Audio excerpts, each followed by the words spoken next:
I'm so pleased to be here to introduce this webinar on Building Better Boards, the 2026 Governance Agenda.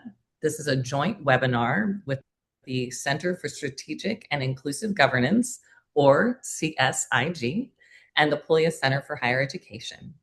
And it's part of CSIG's Building Better Boards series, which we hope you'll come back to in the future. I'm the co-director of the Pullias Center. My name is Adrianna Kezar, and I'm on the advisory board for the CSIG and a great admirer of their work. For those of you not familiar with the Pullias Center's mission, it's to conduct research to advance equity in higher education, especially as it relates to student access and success. And we have hundreds of free resources to download from our website, so I hope you will check out our work. But as it relates to today, everyone knows we're in a very difficult time for campus governance. Institutional autonomy, academic freedom, faculty and administrative relationships, and finances are all strained.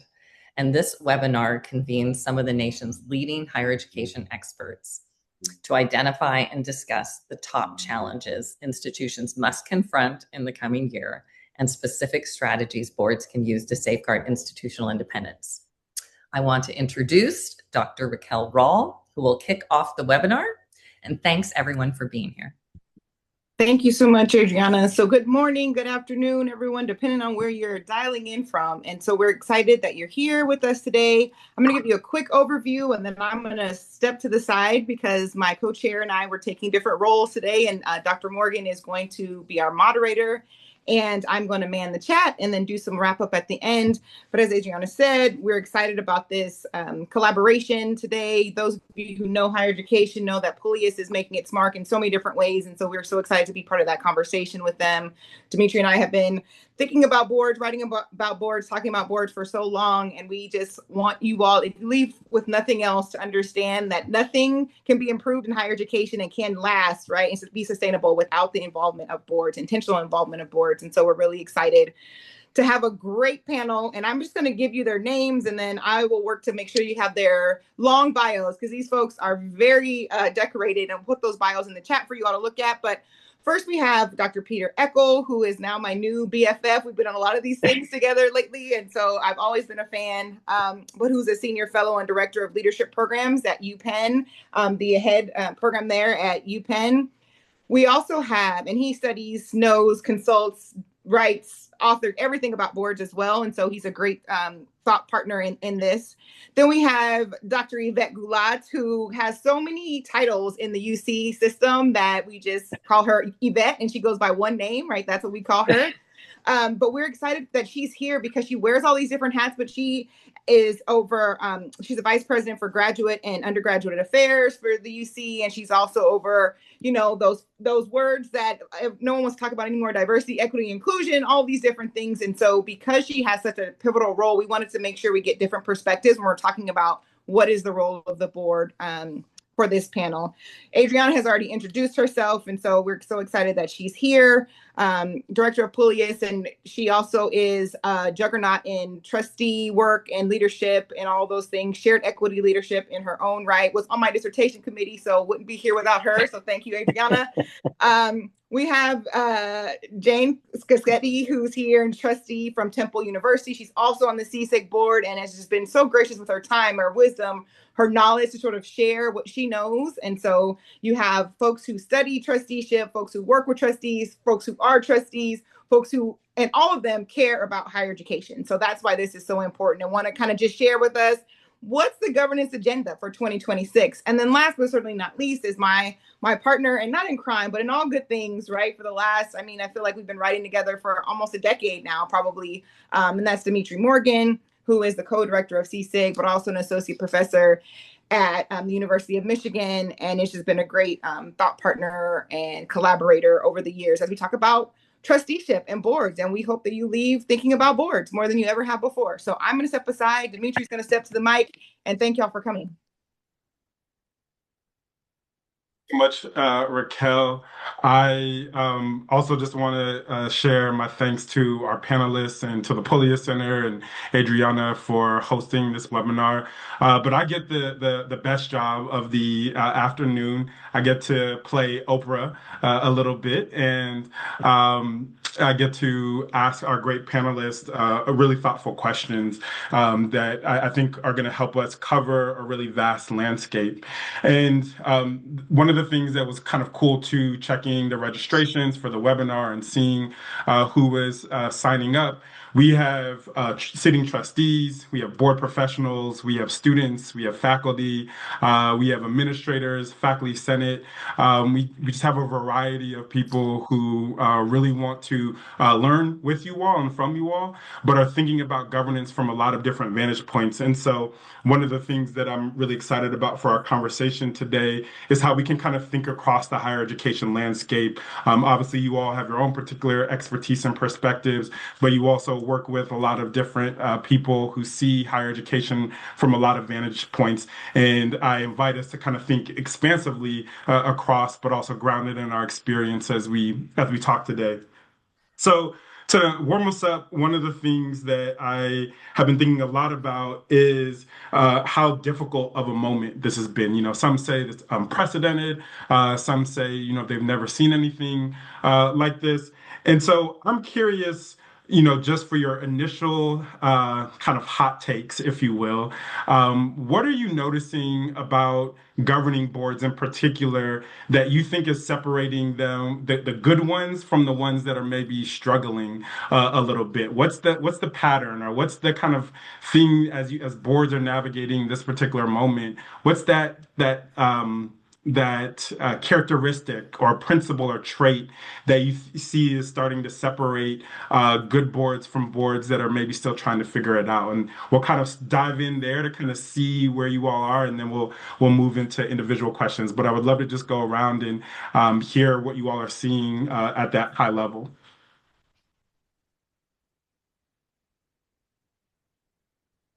You want us, any of us, to jump in? Jump right I'd in. be happy to take it. First, thank you very much for having me, and I look forward to the whole conversation. Some of the pressures coming out of Washington, and believe me, there's very little coming out of Washington that I feel good about. But I do think some of the pressure is justified when you look at the cost of higher education and family income, student debt. These are things boards need to address seriously. But right now, what I'm seeing are the boards that are not overreacting to headlines, and the boards that are not retreating quietly are the boards that are at least trying to make and put a disciplined model together. They're trying to be anchored in mission, trying to move forward with a certain amount of integrity, stay true to that mission, see what they can do to address some of the valid issues that have risen up in higher ed over the last dozen years that need to be addressed. So it's not retreating. The one that frustrates me is when I see boards trying to become invisible and thinking that that's a path forward. So I don't think we should be reacting to headlines. I don't think we should be retreating quietly, but I think we have to be thoughtful and keep going back and anchor ourselves in our mission as we move forward. And I'll follow on Jane because I think she absolutely has pinpointed it. I think that boards have to be very cognizant of the risk profile of their institutions, and they have to act in alignment with that, right? But they also need to make sure that their mission and their values aren't undone, right? So ideally, boards are going to balance those considerations when guiding missions, when guiding institutions. And I think boards should be mindful of the longevity of the decisions that they're making in the moment. And I think about, I think about the University of California. I work with our Board of Regents, and it's a wonderful board. And it's a board that made decisions in the early 90s to eliminate affirmative action, which resulted then in a constitutional amendment to do the same. And it turned away a community from the university, particularly African Americans, for almost a quarter century. It's taken us a long time to rebuild the trust of that community. So I think boards have to remember that when they're eliminating diversity, They're eliminating the resources and tools that enabled a whole bunch of people to be there. And those people are not going to feel welcome in the future. And so when leaders of the university suggest to me that, oh, well, African Americans aren't applying to UC because they don't have enough information, I counter with, oh, no, it's not the information they don't have. It's the information they do have. It's not what they don't know, it's what they do know. So when your decisions don't reflect your stated values, you're going to expect a long recovery. So it's not just today, it's the future of the decisions that you're making. Great. Peter? Yeah, I'd add, build on Jane, both the points a bit.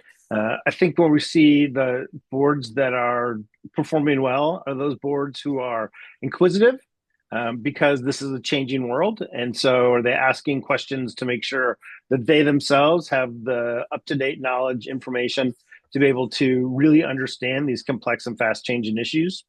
And then the second piece is just because they understand them, they actually need to figure out how to act on those as well. So willingness to reflect on their governance structures, their governance processes, what goes on in the boardroom.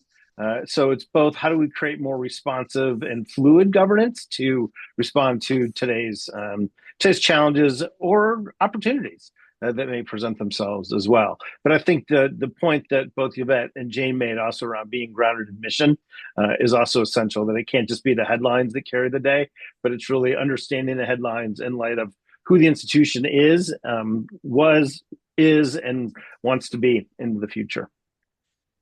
And I think the other piece is that they hire effective presidents and they support those people as well. Let the presidents do lead in these days, but they need to support them because these are tough jobs getting tougher. Yeah, and that's a perfect segue into where I want to go. And this question is for you, Peter. You've written a lot over the years about strategic planning versus strategic thinking, and your first response kind of alludes to, as you mentioned, this idea of kind of fluid governance, right? How do we react and respond, connected to what Jane and Yvette were sharing as well. So my question for you, Peter, is as you think about board members or board professionals who might be in the audience, and they're like, maybe a couple of years ago we did a strategic plan, and that strategic plan is not feeling really useful right now at this moment. Talk to us a little bit about how we think about strategic thinking, strategic planning at a moment when change is so rapid. Can you kind of paint a picture of what that might look like as people think about, well, I'm the board, I'm supposed to think years ahead and help the institution, but in the moment right now, like you said, presidents need me right now. What's your advice for us of how to think about that long term versus the immediate? I think one key piece is a shift in language and a shift in ideas. So very much around, we tend to talk about strategic planning, and in higher education, we emphasize the planning and not the strategic part. And I think boards and institutions are better served by thinking about strategy. And strategy is a concept that comes from healthcare, corporate sectors, other nonprofits as well. And so how do we think about how do we position ourselves in the changing context? How do we bridge the realities of the environments in which we live with the mission of who we are and how we operationalize that? That's about strategy. It's not about planning. So planning, we get stuck in KPIs and calendars and timelines. And as you've said, everything changes. Like, I don't know any plans, strategic plans that had the word pandemic in them in 2019. But we all had to respond and we all had to react. And the same with AI. Maybe technology, but not in the same way. So taking an approach that focuses less on the planning, on the mechanics, the operations, and more on the positioning and placement and the identity of the institution, I think will serve institutions well. And so trustees can play a role in a couple things, helping presidents think about what does strategy mean in their own sectors and how does that translate into the higher ed space. Again, because our default is planning and not strategy. The second piece is to be able to support the president, provide cover for that person as they work with different community stakeholders around, we need a different way of approaching the ways in which we articulate our long-term value proposition rather than a traditional plan. And because people have an expectation, well, 5 years is up, we're going to do another plan. And I think we need to think differently about how we approach that work, which is the different way to think, a different set of inputs, different types of engagements, But I think those engagements, particularly in the higher ed space that involves trustee input, administrative input, faculty input, and other stakeholders, is essential to understanding and positioning our institutions for this future, both known and unknown. Yeah, that's great. And Peter, you mentioned in your opening response that everybody's two favorite letters right now, which is A and I.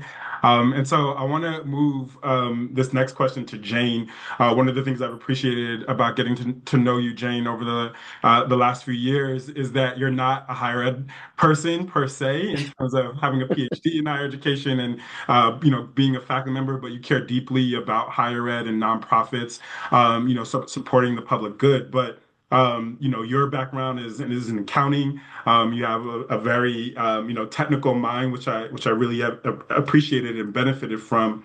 So my question here is, there's lots of institutions, organizations that are navigating everything from cybersecurity, artificial intelligence, without a deep technical background, or also the financial challenges as well. But board members are still responsible for asking the right questions, even if they don't have that technical background. So, what's your advice for trustees who want to provide meaningful oversight, want to get to the strategy level, like Pete was just mentioning, but don't have the technical expertise? Is there a question that you would recommend or a way to think about providing that oversight and support without that technical expertise if it's outside of their domain? How do you think about that? So, I appreciate that. By the way, I did teach 2 years as a full-time professor at Temple University. I will throw Oh, that in right. there. Great. Yes, it was. I still meet some of my students now and then. So, this is an interesting issue. I sit on public boards, and I have since 1992. And on public boards, there was a tendency at one point to try and go out and find the cyber expert, bring in the cyber expert. And you often hear, I mean, you can hear that sometimes in marketing, you can hear that sometimes in accounting. Like there are people that when you bring these skills together, and we could talk later about diversity and why that makes for a stronger board, but that diversity of talent is certainly part of it. But cyber and AI frustrate me when they get grouped together. So let me start from there. From a governance perspective, they're very distinct. Cyber is more operational risk. It probably belongs squarely in the enterprise risk matrix for a board. It's something that the audit committee should be overseeing. It should be reported alongside liquidity and regulatory risk and enrollment risk. And it's part of how you're operating and what you're doing. There is a strategic part to it, as Peter pointed out. There is that strategic part where what are you doing to link multiple diverse systems together so that they can all speak the same language? And AI has a role in that. But aside from that piece, the technology piece, AI in and of itself is more strategic. It carries risk, but it also can carry transformative opportunity, right? AI can personalize learning. So if a professor teaches one way, but students learn in a multiple of different ways, it's a way for those students to hear that professor in a way that best gets that knowledge into their head, which is the goal from the beginning. So when boards are managing this, it's not so much that I need to understand what are the best prompts that we should be using if we're using Claude, and how should we integrate our financial reporting so that diverse technologies are speaking to each other and we've reduced the. That's not my role to understand the how. It is my role to ask what is happening, what we're doing, how are we overseeing it, and listen to those responses. And if those responses sound shallow, if those responses sound like something we'll do tomorrow, if those responses sound routine, to stop, to question, to bring in experts, and to encourage the organization to know what it knows internally and what it may not know and need to bring that expertise from somewhere else. I keep telling people that there's a lot of risk to using AI, but maybe there's more risk to not. So I do think that's what a board can do. A board can stop an institution most of the higher ed, and I've sat on, this is probably my fourth, but it is my largest university board position, but I've been on this board since 2000 and actually was on 2008 and was actually on from 92 to 2000. So it's a lot of years with higher ed, and no one likes change in higher ed, right? Things move much slower than they do in industry. So for someone like me, I get frustrated by that because I want it to move at a faster pace. I'm used to a more entrepreneurial perspective. But at the same time, you have to understand what those opportunities are. So, I think that this is something where boards need to hold the management team accountable to what they're saying, how they're thinking, and how they're tying, just one last piece of this, how they're tying what they're thinking about relative to AI back to strategy. And that piece is so, so important because if you're not doing that, you're just pursuing all these paths without a purpose of where you will end up.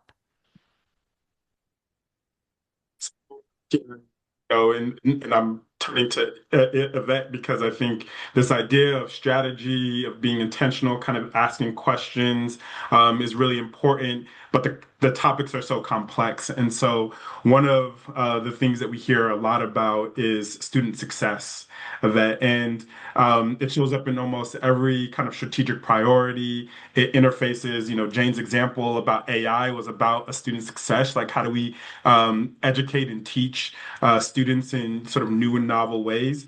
So this idea of student success shows up. But there's lots of varying definitions, right? Is it about social mobility? Is it about what they actually learn? So on and so forth. So from your system-wide perspective, out in California, getting to work and see across a lot of institutions, when you think about student success and decision-making, what does that look like in practice? What are you trying to help board members pay attention to? And if you are able to talk to board members or board professionals or people who support boards, like in your role, what does that student success conversation look like? Yeah, that's a really good question. And some of the examples you've given, there are student success inputs and there are student success outcomes. And I think the role of governance is to ensure that the outcomes, retention, completion, postgraduate outcomes, are clear and accounted for, right? So there's other attributes, but at the end of the day, those are the outcomes that we want. So boards should govern with the idea that the institution is going to account for those things and that the account will consider the entirety of the student population. So understanding where the gaps lie, understanding how the institution is accountable for addressing those gaps. I don't call them equity gaps, I call them institutional opportunity gaps, right? And the opportunity for that institution to design the kind of interventions that are fostering retention, completion, and postgraduate success. And I think right now boards should be grappling with an institution's strategic priorities for workforce preparedness, which has undergone a sea change in just a short bit of time, right? And so there isn't one size fits all. There isn't sort of a 5-year plan. There might be a 10-month plan as things change for our students. And so, for example, when we administer a climate survey, right? So we do campus climate surveys to see how students are feeling safe, respected, included. We often see there are groups that might feel a sense of exclusion because of things that are happening on the campus, but they're still doing well and they're graduating, right? And the strategies to address that kind of exclusion are going to be different than strategies for students who are feeling exclusion, and that exclusion is resulting in dropout, right? So an institution that's cognizant of that kind of student success for all will have, and I'm going to use the word, a diversity of strategies to account for retention, completion, and postgrad outcomes. So I would say there, that's the accountability. It's for the outcomes, not necessarily for the inputs. That's the management part. The governance part is the latter. Hey, Demetri, can I comment on Yvette's Sure. comment? Yeah. I loved it. There's so much pressure right now, especially for an institution like a Temple University. We're not the Ivies. Enrollment, right? There's fewer beating hearts. Everyone is trying to get them to come. We're trying to get them to come to the Northeast. There's so much pressure on enrollment.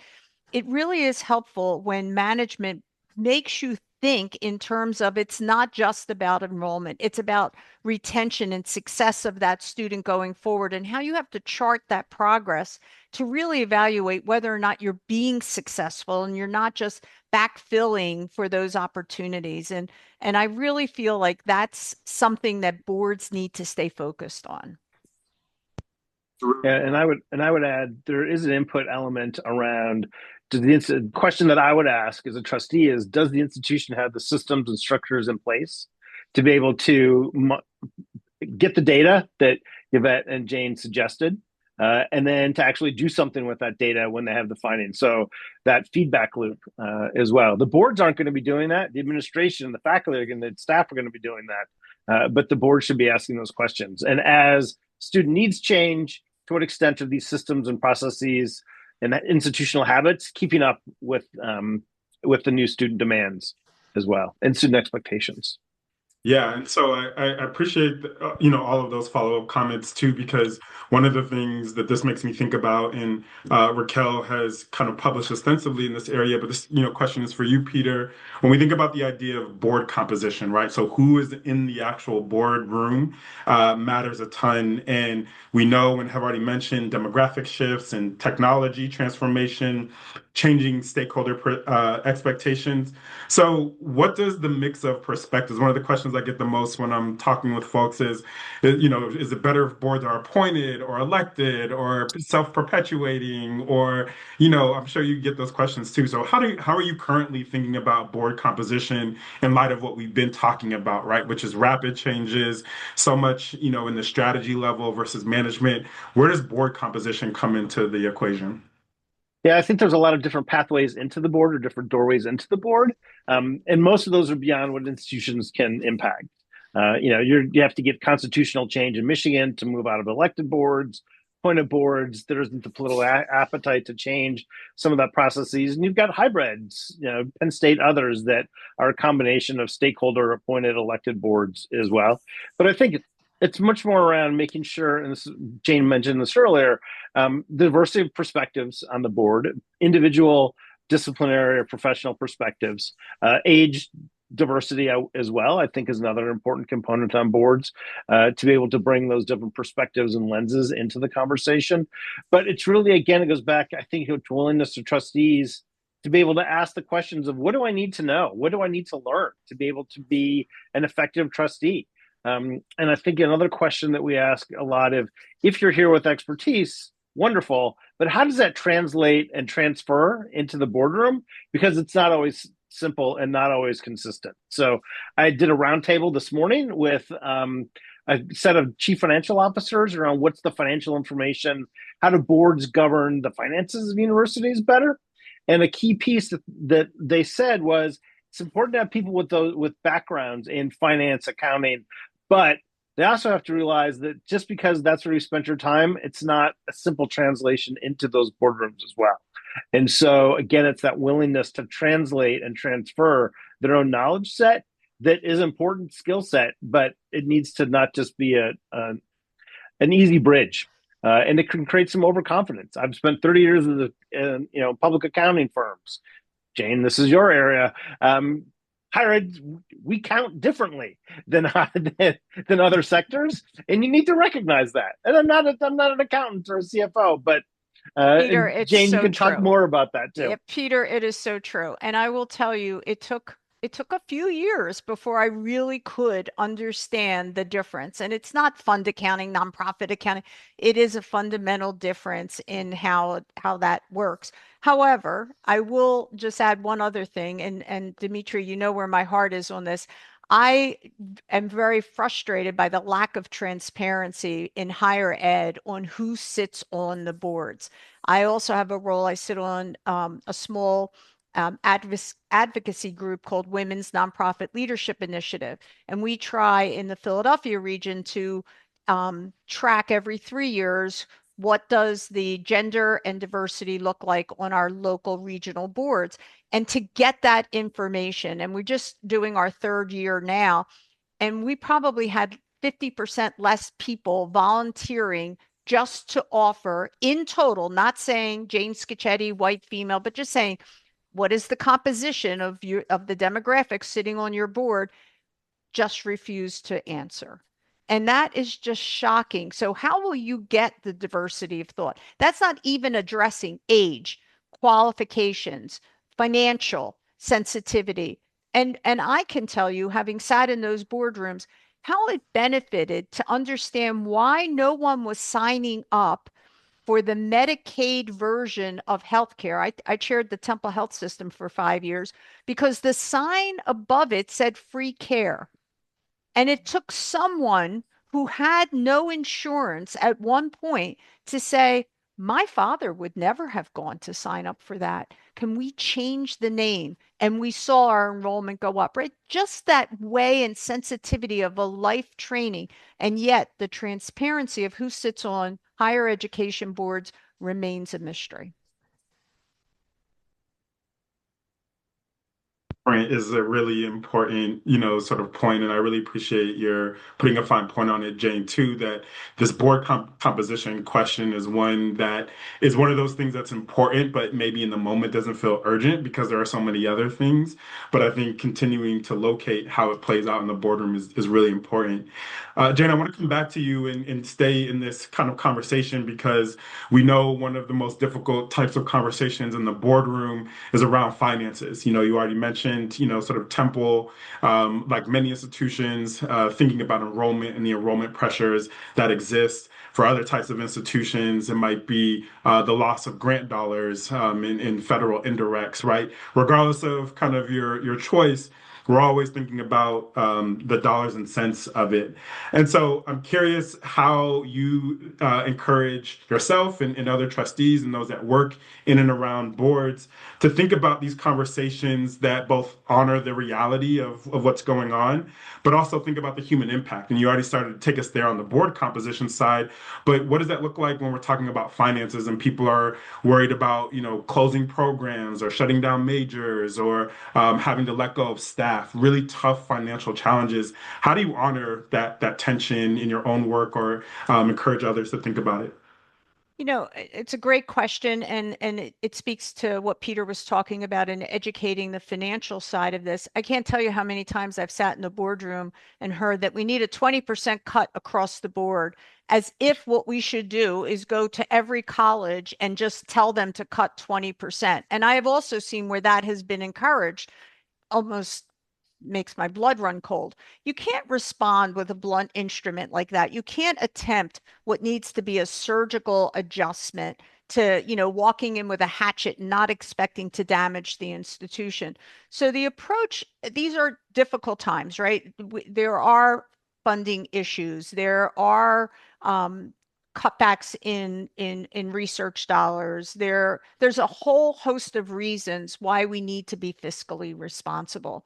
But we also can't protect inefficiency and we can't weaken excellence. So you have to be very, very thoughtful in what you're looking at as to how you're managing your dollars. Steve Jobs talked about, showing customers what they didn't know they need. Well, in education, maybe that's a lofty goal. We're not selling aspiration. We need to sell affordability. So we need to go through and see where is it that we could be good stewards for the opportunity that we're selling to our students. You've got to think, I think, Yvette, you said this earlier, 3 to 5 year enrollment impact. If you're going to cut a program or you're going to combine programs or you're going to change what the requirements are, and most of those are for cost cutting, what impact will that have on enrollment 3 to 5 years from now? So you have a perspective of where you want to go, not just where you are right now. You have to think about the indirect revenue effects, housing, auxiliary, philanthropy. That's the piece, Peter, that gets complex in the higher education math, right? That sometimes you only look at just tuition, and that's not just the metric. How will this now? We have to even pay more attention to accreditation and research pipeline. They were kind of routine in the past, and now suddenly they're things that we need to stay focused on. So yes, stay mission focused, but you have to be fiscally responsible. And just like most businesses, you cannot walk in and with a blunt instrument try to just cut costs and expect not to damage the institution.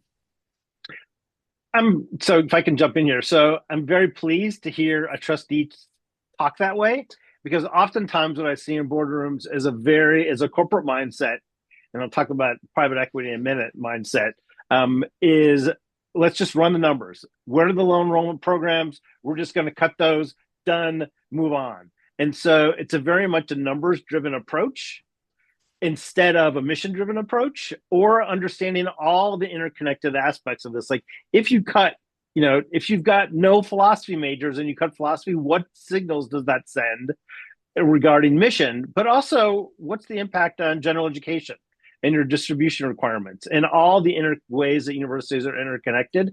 And so oftentimes I see trustees that want to run in and literally run the numbers. And that's what they'll say, instead of really take that fiduciary understanding, the mission-based fiduciary understanding of the work that they have to play. And I'm starting to see, and I don't know, Jane or Yvette, you see this in the boards you're in, or Demetri, around as wealth shifts in the higher ed, in the American context, those who end up in trustees, particularly at private universities, come from different backgrounds. So, when I started, it was a lot of corporate CEOs in boardrooms. Then we saw a shift towards independent consultants and more professional services. Then it was venture capitalists, and now it's private equity. And each of those people, those corporate backgrounds, have a very different mindset around their own theories of change and how those do and don't align with higher education's structural realities as well. And so I've seen some boards that have a new group of trustees come from private equity. They want to run the numbers, make things happen quickly. Let's right the ship and then fix it later. Instead of what James talked about, is you need to understand, if you close programs, you may solve this year's budget number crisis, but you may have a longer term problem you've inherited. And so helping people understand, again, how their own theories of change play out in the boardrooms, I think is a really important component. And as influence changes, so do those theories. Yeah, and that's a perfect, because that kind of short versus long-term thinking, who's in the room, really lands us at, one of, I think, the most important questions that I have for today, and that I've been thinking about, that CSIG has been thinking about. And so, Yvette, I'm going to kick it to you, but invite Jane and Peter to share as well. So, you've been leading equity work, student success work more broadly in a variety of ways. You've already touched on this. So my question for you, Yvette, is for boards that are, really still committed to student success for all the students that are enrolled across populations. How are you thinking about this moment? What is, possible right now, and how can boards support that work effectively, given all of the dynamics that are going on sociopolitically, where the country is at? What is sort of DEI look like at this current moment from the governance standpoint? Yeah, I love this question, because, Demetri, I'll be honest, I don't know what DEI means. I understand what diversity, equity, and inclusion are as a framework and a set of strategies for ensuring that we have pluralistic campus environments where everyone can feel safe and welcome and included, right? So yeah, I mean, currently there's an attempt to make us all believe that diversity, equity, inclusion is zero sum, right? That if an institution sees a gap in outcomes for some group, addressing those gaps means that another group is losing out, right? They would also like for boards to believe that addressing discrimination through inclusion is illegal. But both of these things are not true. So I think it's important for boards to understand and to, the theory of action, to borrow Peter's term, for their institution's diversity, equity, and inclusion framework, why it matters, what it's intended to address, for whom, and what have been the outcomes in terms of student success. So, boards at a minimum need to understand what diversity, equity, and inclusion mean for their institutions.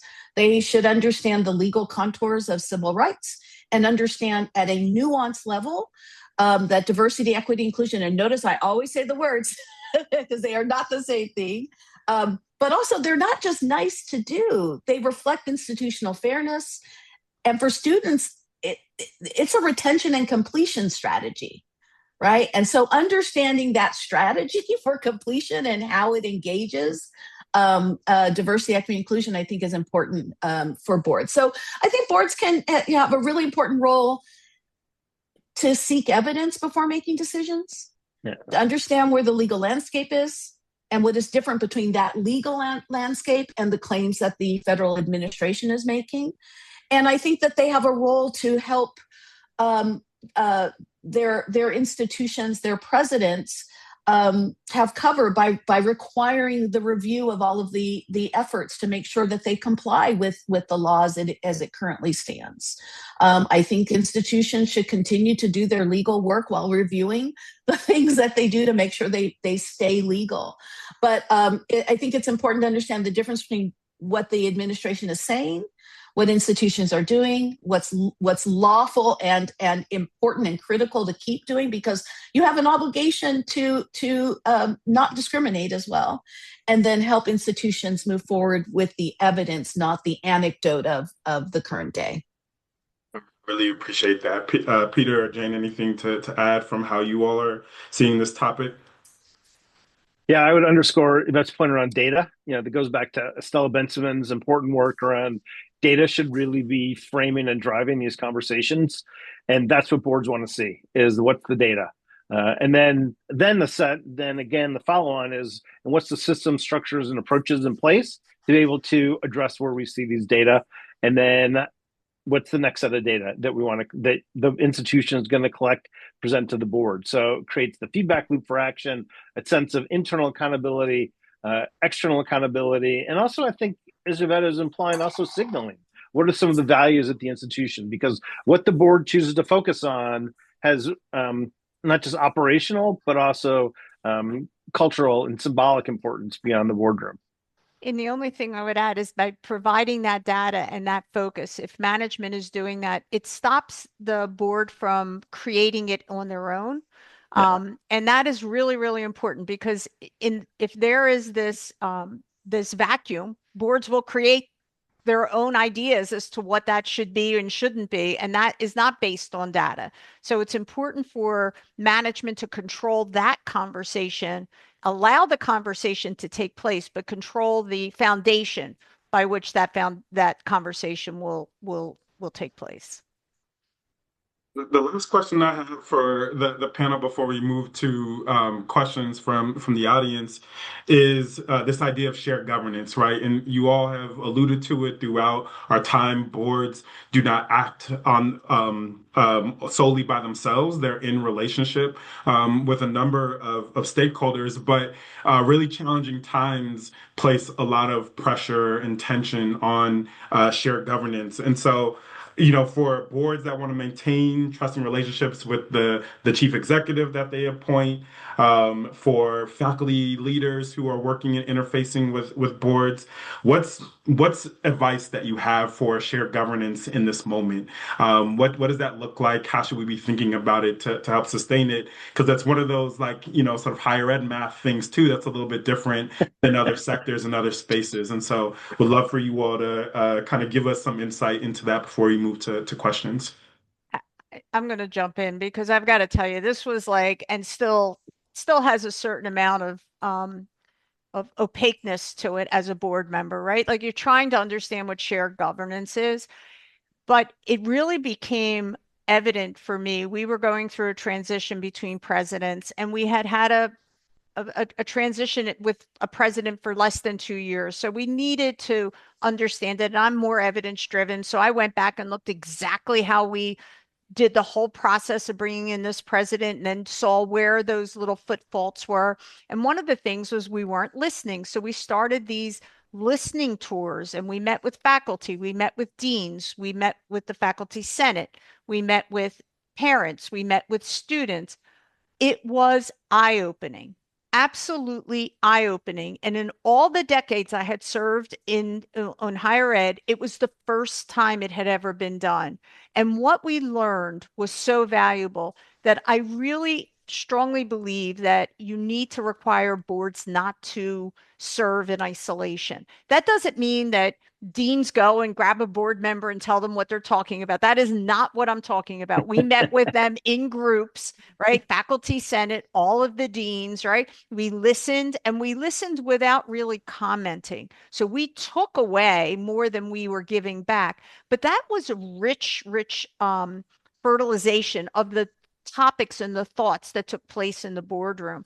So there are many, many times as we would go forward, we'd say, wait, but that's not what we heard. And that to me is that shared governance. That's allowing that voice to come into the boardroom and allowing it to be part of oversight. That's what the board's role is oversight. So one thing I would strongly suggest is if you're going to have that fiduciary oversight, you need to get out and listen periodically. I don't know if that's every year, that seems a lot, but maybe it's every other year. And you need to do it on a trend where you're starting to hear what your students are saying, their parents are saying, the faculty is saying, the deans are saying. You can bring that back into the boardroom. Yeah, I would oh, go ahead, Peter. Sorry. No, go ahead, Yvette.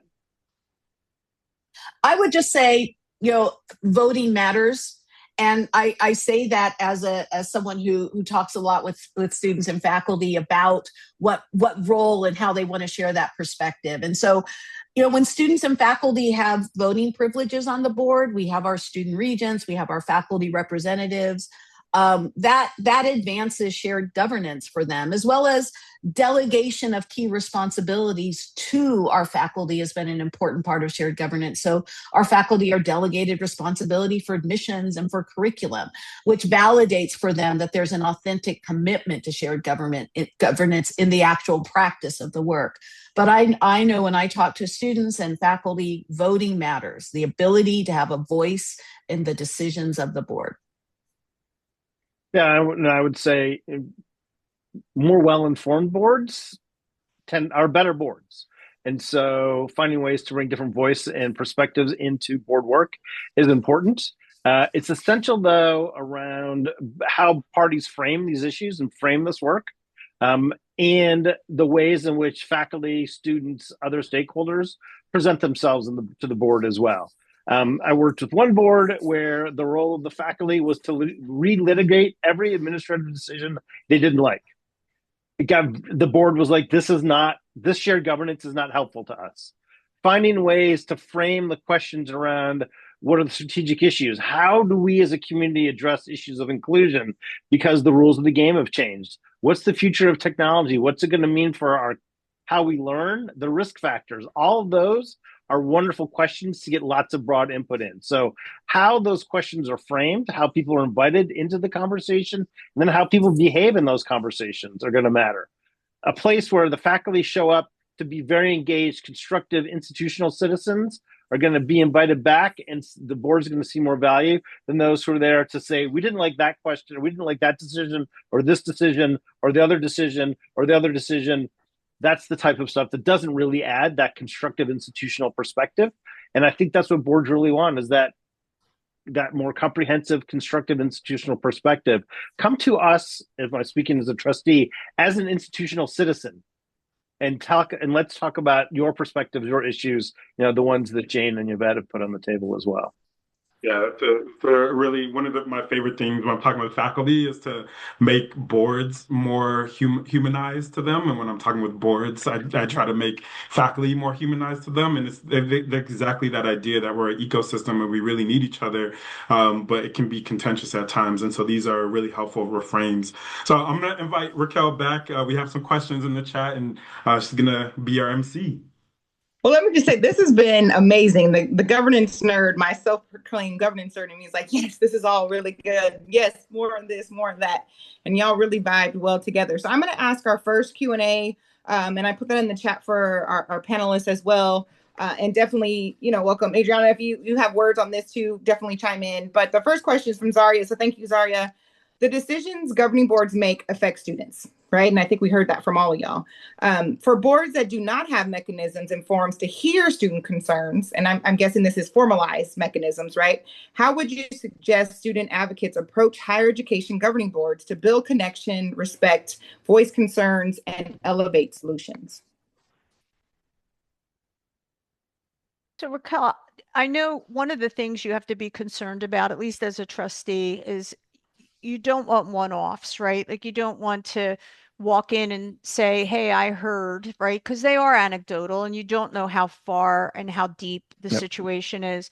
So I find that the student body is still that valuable piece because they do have, they understand their responsibility is not to one, it's to a student body.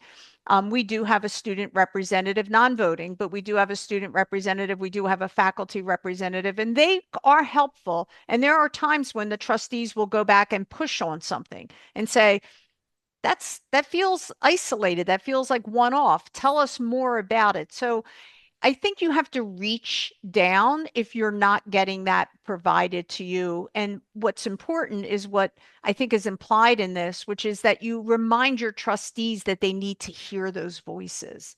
And then they need to find out what those voices are saying. I think board culture and structure matters in this one as well. So is it a place where the board culture is and the institutional culture is much more open? So work through student affairs professionals, work through student government. Other places, everything goes to the president. And so therefore, it's a much smaller communication channel. And so then the question is, how do you have influence where influence can matter? And so maybe working with the president's office. Again, that's not one student knocking on the president's door saying, bring this issue to the board. But how do you work through those agreed upon communication channels? That assumes a level of goodwill, and we know there's lots of examples of not having goodwill around student issues, faculty issues, administrative issues. And so when that's a problem, then you've got to think about other vehicles. I think we see social media as other vehicles around some of these issues as well. Again, weighing the pros and cons of what's the response going to be? How's it going to help advance your issue and your concern? Are you burning bridges that's going to make it more difficult for other issues to surface as well? So it's very much thinking strategy, politics, communication channels, and understanding the lay of and the expectations of the board. Some boards are very open. Students sit on committees. Board meetings are open. There's opportunities for public comment, formal and informal. Other places, the board totally meets in secret, and you don't even know who those board members are, let alone what they met or what they talked about. So understanding kind of the rules of the game at each institution is an important starting point. Can I add in, Raquel? Oh, sorry. Or Yvette, do you want to go ahead? I was just going to say board behavior matters. So some of the feedback we get from our public comment sections of our board is that the board isn't listening. And so people feel like they've given of their time to express an opinion and the board isn't listening. So if I had any advice for boards in terms of this is to listen to comment, not for anecdote, but for patterns. And you'll hear those patterns and to inquire and reach your president or your leaders to scrutinize those patterns. But the sheer, it's a pet peeve of mine that board members aren't listening to the comments that they're getting at the board meetings, and I think that board behavior is something that board members should pay attention to. They're hearing a lot and getting perspectives and seeing patterns, but only if you're listening. So Yvette, if I can comment on that, and I'm sorry, Adrianna, I'll do it quickly because I think you have something valuable to add. You know what would help too is if boards would be more transparent as to the thought process. so that if they considered something, it's not that they are ignoring it, it's that they considered it and decided to move in a different direction. And I do think that trustees, many, many times, these decisions become rote. Public sessions are, this was already discussed, this is it, all in favor, aye. And it sounds like you didn't do any of that conversation. So there's this balance, and I get it. I sit on the trustee side, I understand it. But there needs to be a little more transparency as to what was considered, why it was considered, and why we came to the conclusion we came. And boards have to have more confidence in exposing that. Yeah, good point.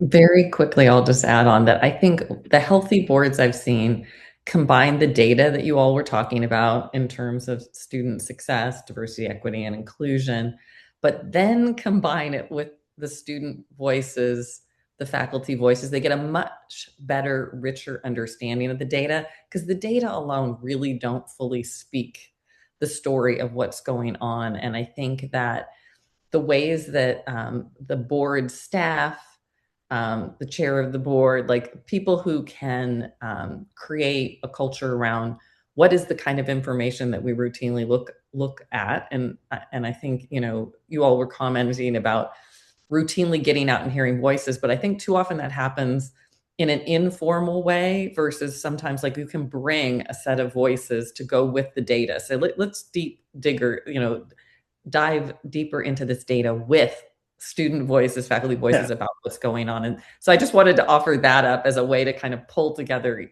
some of the comments you all made. I think an important strategy to operationalize what you've said is, as trustees, we want to hear from students, the student report, the faculty report, staff reports, but we also have issues that the board has prioritized, could be first year retention. So who are the faculty that are really doing innovative things around first year retention?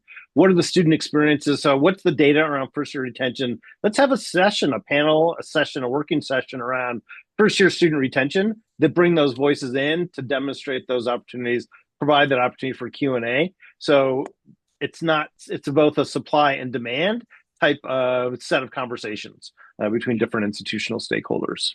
Peter, that's taking place now with AI. I mean, a lot of our trustees said, wait a second, we teach on this, right? Like, can we bring in those brains into the boardroom to help us go through this? It was very helpful. All right, I see we have only 2 minutes, so I'm going to try to combine this, and whoever feels the most passionate about it. We have 2 questions on the opposite end of the spectrum, basically, and I'm going to summarize. Thank you all for the questions, and it's so cool to see people whose work we read and cite and everything in the chat as well. So one is, what do you do when the board is working in isolation? That sort of a thing. Like, how do you respond to that? And the other side is, what do you do when there's all this political stuff and they're kind of infusing and doing all this stuff to the board? So it's kind of on both ends. They're working without input from other folks, and then they're sort of working too much with input from other folks, especially in minority serving institutional contexts. So thoughts? So I think you need to have a board that's willing to be thoughtful. And sometimes you do need to push back on a board, right? An issue is a hot topic that's going on in Washington. They want to dive right in. There's opinions all around. And some of this is really controlled by your board chair and your president to bring back and say, okay, that's a conversation that's not going to be healthy in the boardroom. That's not where we start. Going back to Peter, where's the data? What are we looking at? Going back to Yvette, what's the law? What is it that we should be doing? And this memory of what is our mission. On the other hand, I don't really have an answer, Raquel, for the person that says, what do you do for this disconnected board? Because that usually is a result of lack of leadership on the board. And to me, that's your stakeholders. Do you know who's sitting on your board, and are they the right people to be sitting on the board? If you don't even know who's sitting on the board, you might know their names, but short of their names, you really don't know their education, their background, what they're thinking, what their diversity is. How can you hold that board accountable? But you need to. Those stakeholders, your parents, your faculty, your students, the vendors, the community, they're all stakeholders in what's going on.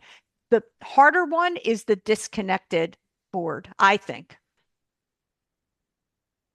I would agree. Yep. Same. And that's where you're trying to figure out, how do you speak truth to power?